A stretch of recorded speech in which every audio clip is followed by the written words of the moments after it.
영양지도 작성. 곤충은 우리에게 영양지도 제작자가 되는 법을 알려주었다. 초벌이 실험을 통해서 우리는 수명과 번식을 먹이의 조성에 대응시키도록 작성했다. 초벌이 실험은 흥미로운 가능성도 했다. 아주 유용할 것으로 초파리에 대해서 우리는 박사과정의 젊은 생물학자 솔론 비에또 끌어들였다. 우리는 실험실 생쥐 수백 마리에게 평생 다량 영양소와 섬유질 함량을 서로 다르게 한 25가지 먹이 중에 하나만 먹이면서 영양균형의 결과를 제대로 작성할 수 있을지 알아보는 실험을 시작을 했다. 초벌에는 몇 달 살 뿐이지만 생쥐는 몇 년을 산다. 또 약 10만 배 더 무겁다. 초벌이 1,000마리를 1년 동안 기르는 액체 먹이가 몇 리터면 충분했다. 그런데 생쥐 연구를 마무리할 때까지 5년 동안에 무려 6톤의 먹이를 만들어야 할 터였다. 모든 시를 채취해서 분석하며 결과를 해석하는데 도움을 줄 수 있는 전문가들도 필요했다. 생쥐는 사회성 동물이기에 우리는 2009년에 실험을 시작할 때 갓 젖먹이 뗀 젖을 뗀 성별끼리 3마리씩 한 우리에 넣었다. 생쥐들을 그런 날이면은 1년에 복잡한 일들이 진행되었다. 마치 공장의 조립 라인에 있는 양 전문가들이 쭉 늘어서서 차례로 한 가지씩 맡은 일을 수행을 했다. 먼저 각자의 생쥐를 안락사시켰다. 엄격한 관리에 따라서 이렇게 하고, 그런 뒤에 체성분을 측정하고 근육을 해부해서 표면을 떼어내고 미토콘드리아 기능을 분석한 다음에 사체를 장기를 떼어내는 일을 맡은 사람에게 넘긴다. 담당자는 각 이렇게 해서 실험실 속에서 수천 시간에 걸친 작업이 진행이 되었다. 전쟁거에도 이렇게 해서 서로 작성을 해서, 게다가 영양소 감지와 관련된 생화학적인 경로와 활성 표면 표시자, 조직의 세포 조성 등 아주 많은 사항도 꼼꼼히 살폈다. 실험에서 시작할 때 끝날까지 무려 5년이 걸렸다. 우리가 다시금 컴퓨터 화면 앞에 앉아서 컬러 그래프와 통계 도표가 뜨기를 기다릴 때 어떤 기분이었을지 아마 충분히 상상할 수 있을 것이다. 생쥐도 초벌이처럼 저단백 고탄 먹이를 먹을 때 가장 오래 살았을까? 그것이 우리 가설이었지만 가설은 검증되기 위해 존재한다. 무엇을 내는 저단백 고탄 생쥐였지만 그 생쥐가 그냥 별종일 수도 있지 않겠는가? 생물학에서 예외 사례는 흔하다. 진화의 원료이다. 그러나 연구에서는 유별나는 소수에게 너무 초점을 맞추다가 결과 담긴 진정한 패턴을 놓칠 위험도 있다. 수면 그래프가 화면에 떴다. 수면 섭취량에 대해서 무게, 고할 무게. 그래프의 짙은 영역은 저탄백 고탄 먹이를 먹은 생쥐가 더 오래 살았음을 의미한다. 흥미로운 점은 우리가 초벌이에게서 발견한 것과 마찬가지로 단백질만 중요한 것이 아니라는 사실이었다. 가장 오래 살게 하려면 낮은 단백질 함량이 높은 탄수화물 함량과 결합이 되어야 한다. 사람으로 치면 고기, 생선, 달걀을 덜 먹고 저열량 채소, 과일, 콩, 통곡물 등 건강한 탄수화물을 더 많이 먹는 것이다. 또 우리는 저탄고지 먹이가 저단백 먹이보다도 장수에 덜 기여한다는 사실도 알았다. 사람으로 치면 고기, 생선, 달걀과 탄수화물을 덜 먹고 버터, 식물성 기름, 튀김 등 지방이 많은 식물을 더 많이 먹는 것에 해당한다. 번식은 어떨까? 우리는 생쥐 실험을 통해서 초파리에서 어떤 양상을 재현했을 뿐만 아니라 추가로 얻는 것도 있었다. 텔로미어라는 단어가 이미 익숙한 독자도 있을 것이다. 최근 들어서 수명 연장과 노화 지연에 기여한다는 이유로 인기와 명성을 얻은 단어다. 텔로미어는 염색체 끝에부터 세포가 분열할 때 세포 복제 과정의 핵심 요소인 이 염색체의 오울이 풀려나가는 것을 막는 역할을 한다. 심할거는 오울이 풀리지 않도록 끝에 붙인 플라스틱에 비유되어 왔지만 사실은 염색체의 기능과 모습을 유지하는 일은 하는 대단히 복잡한 작은 기계이다. 수명제도 그래프를 토대로 우리는 몇 가지 예측을 할 수가 있었다. 텔로미어의 길이에 대해서 실제로 그랬을까? 위에 텔로미어의 길이 그래프를 보자. 친숙해 보이는가? 이 그래프를 수면 그래프와 비교하면 둘이 거의 들어맞는다는 것을 알 수가 있다. 저단백 고탄 생기는 텔로미어가 더 길고 더 오래 살았다. 고단백 저탄 생기는 텔로미어와 수명이 더 짧았다. 괜찮은 결과였다.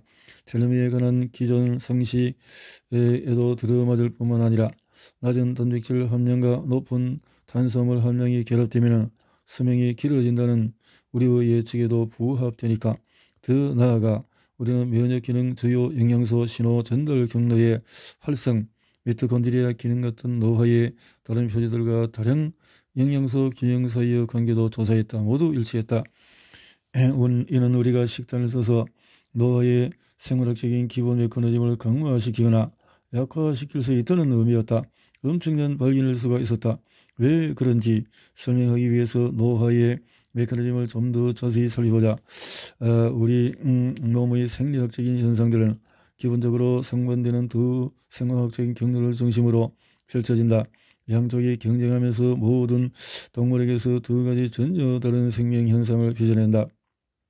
여기서 핵심은 이것이다. 이 두 체계가 서로를 억제한다는 것이다. 한쪽이 강해지면 다른 쪽은 약해진다. 먹이와 영양소가 부족해지면 장수 경로가 활성을 띠면서 성장과 번식 체계는 차단이 된다. 동물의 건강을 유지하기 위해서 세포와 DNA 수선 및 유지 체계는 활성을 띠는 반면에 성장과 번식 경로는 세상이 바뀌어서 먹이가 풍족해질 때까지 기다린다. 그래야 번식이라는 진화적인 목표를 충족시킬 수 있으니까. 그러나 먹이가 풍족하고 단백질을 풍족하게 얻을 수 있을 때 장수 경로는 차단되고 성장과 번식 경로가 활성을 띈다. 그러면은 몸은 새 조직을 만들기 시작한다. 그와 동시에 DNA 세포 조직이 덜고 찢기지 않게 보호하고 수선하는 체계를 약화시킨다. 이제 세포는 필수 단백질을 조립할 때 오류를 일으키기 시작하고 모양이 잘못된 단백질을 비롯한 세포 내 쓰레기들이 쌓이고 세포 분열 때 오류도 잦아진다. 이런 문제들은 살아가면서 불가피한 결과이고 호흡을 피할 수 없는 것처럼 오류도 피할 수가 없다. 결과로 수명을 줄일 가능성이 있는 암 같은 질병에 걸릴 위험이 커진다. 그러나 진화 관점에서 보면 동물이 성장하고 번성할 수 있다면 그런 대가는 치를만하다. 우리가 생지 연구를 통해서 세계 최초로 발견한 것은 저단백 고탄 먹이가 장수 경로의 스위치를 켤 수 있다는 것이었다. 그래야 우리는 앞장에서 다룬 바 있는 열량 제한으로 다시 들어간다. 이제 우리는 초파리의 생기를 통해서 40% 열량 제한이 수명을 연장하는 이유가 열량 섭취량 그 자체 때문이 아님을 보여주었다. 즉 다량 영양소 균형이 더 중요하며 굳이 열량 섭취 제한을 하지 않고도 수명을 연장할 수 있다는 것을 말이다. 그러나 초파리와 생제 실험을 할 때 우리는 그 동물들이 먹이에 무제한으로 접근할 수 있도록 했다. 그들은 언제든지 원하는 만큼 먹이를 먹을 수 있었지만 우리가 각자에게 할당한 특정한 먹이만 먹을 수가 있었다. 이는 생기를 대상으로 한 기존의 열량 제한 실험과 양상이 달랐다. 기존 연구에서는 동물에게 제한된 양의 먹이를 한꺼번에 준다. 그러면 동물은 곧바로 한두 시간 안에 먹이를 다 먹은 다음에 다음날 다시 먹이를 줄 때까지 마냥 기다린다. 지금은 전 세계 몇몇 연구진이 밝혀냈지만 이런 상황에서는 열량 없이 지내는 단식하는 시간이 장수 체계를 활성화한다. 따라서 생제 장수 체계는 단백질 대 탄수화물의 비를 낮춤으로써 활성화할 수도 있고 단식을 통해서 활성화할 수도 있고 양쪽을 조합해서 활성화할 수도 있다. 우리는 생지 데이터를 살펴보다가 식단을 노화의 생물학만이 아니라 우리가 측정했던 다양한 건강 상태 중에서 상당수와도 관련 지을 수 있다는 것을 알아차렸다. 고도당 내성과 혈중 인슐린 농도, 혈압, 콜레스테롤, 염증 표지 말이다. 독자는 이것들이 의사에게 검진받을 때 검사를 받은 바로 그 항목들을 눈치채었을 것이다. 그리고 여기서도 뚜렷한 관계가 있었다. 다음 쪽의 그래프를 들여다보라. 예를 들어서 저단백 고탄 먹이에서 포도당 제거 시간이 가장 빠르고 LDL 콜레스테롤이 가장 낮은 반면에 단백질이 증가하고 탄수화물 섭취량이 줄어들 때 표면 음영이 흑해석으로 건강에 안 좋게 변하는 양상이 보일 것이다. 단백질이 많아지면 그렇게 보인다. 포도당 굴레성 LDL 콜레스테롤 이렇게 해서 단백질 섭취량에 대해서 산소 산화점 섭취량이 많고 단백질과 산소물 함량이 서로 다른 먹이를 먹은 생쥐들의 혈당과 나쁜 콜레스테롤 농도 양쪽 다 값이 더 짙은 영역보다 건강하다. 이쪽으로 평생 저단백 고탄 먹이만 먹은 생쥐는 가장 오래 살았을 뿐만 아니라 노화와 노년의 건강 표지들도 가장 좋았다.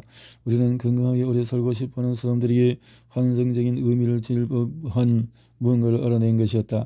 그러나 문제가 하나 있었다. 독자는 그것이 무엇인지 이미 짐작했을 것이다. 저단백 고탄 생쥐는 살이 쪘다. 저단백 고열량 먹이를 계속 먹어서 고단백 생쥐보다도 총량을 더 많이 섭취했기 때문이다. 이는 생쥐에게 단백질 제로대가 작용한 결과다. 우리가 지금까지 줄곧 보았듯이 말이다. 우리가 지방이나 탄수화물 함량이 높은 음식을 계속 먹는다면 단백질을 충분히 얻기 위해서 과식하게 되어서 당연히 살이 찐다.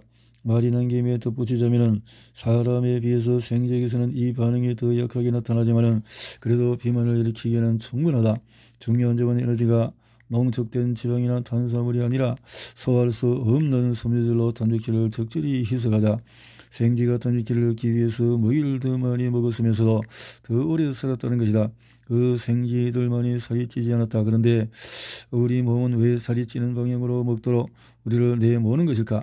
비만은 우리 건강에 나쁠 텐데 맞다. 그리고 어느 면에서는 아니다. 우리가 저단백 고탄 먹이를 먹고 건강하게 오래 산 살찐 생쥐와 저단백 고지방 먹이를 먹고 마찬가지로 살찐 생쥐를 비교했더니 중요한 차이점이 보였다. 후자가 수명이 더 짧고 훨씬 건강이 안 좋았다. 이는 우리가 탄수화물 대 지방의 비를 바꾸는 것만으로도 체지방률을 상대적으로 건강하게 또는 건강하지 못하게 조절할 수 있다는 의미였다.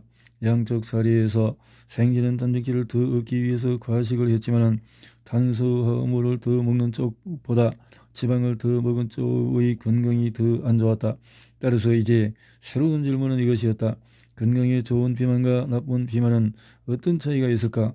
우리는 찰스 퍼킨스 센터의 앤드루 홈스와 함께 생쥐 잔록 창자에서 단서를 찾았다.